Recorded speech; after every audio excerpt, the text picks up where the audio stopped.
সবাই রেগুলার ডান করেন তো ভাই। সবাই রেডি হলে ভাই প্রশ্ন করেন।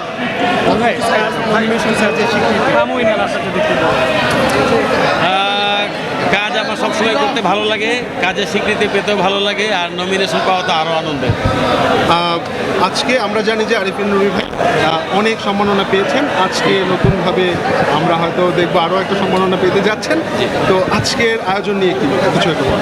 আজকে অদ্ভুত সুন্দর আয়োজন, এবং এই যে আমি এতগুলো ক্যামেরার সামনে দাঁড়িয়ে আপনাদের সামনে, এটার ফিলিংসও আলাদা, যেটা অনেকদিন পর পর আসলে আমরা বেশি স্বাচ্ছন্দ্য বোধ করি। আর আমি সেটা সবসময় চোখের সামনে যা দেখা যায় আমি এটাতে বিশ্বাসী না।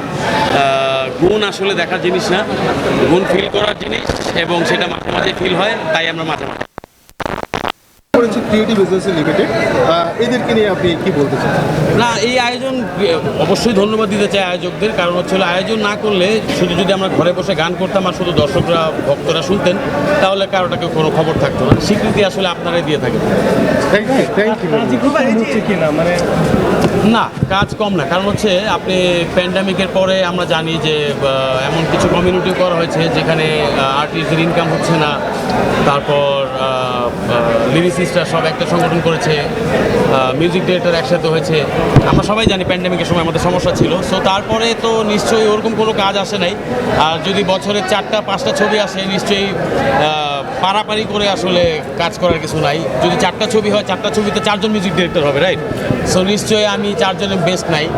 আমি যেহেতু অনেকদিন পরে আসছি, সো আমাকে আবার লিঙ্ক ক্রিয়েট করতে হবে সবার সাথে। যেমন মোস্তফা কামাল রাজের ওমর ছবিতে আমি একটা গান করেছি, সেই ছবির গানটি ভারতের স্যাভি করেছে। সো এটা আমার জন্য অনেক বড় একটা পাওয়া, কারণ হচ্ছে যে আমি গ্যাপ দেওয়ার পরও এরকম একটা কাজ আমার জন্য আনন্দের। এবং এর মাঝখানেও টিএম রেকর্ডস থেকে আসছে, তুই আর আমি, তাপস ভাই ফিচারিং। সো ধীরে ধীরে ভালো, তো খারাপ না। যে আগের যে জোয়ারটা ছিল জি।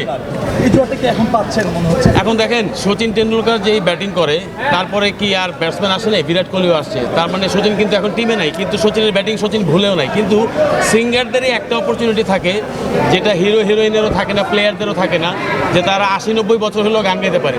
So wait for that time. Virat কোহলির মতো ধারাবাহিক সেঞ্চুরিটা কবে দেখতে পারবো আগের মতো? আমি তো বেসিক্যালি ধারাবাহিকতা বলতে সবারই এখন ফিল্ম হইতে হবে। আমি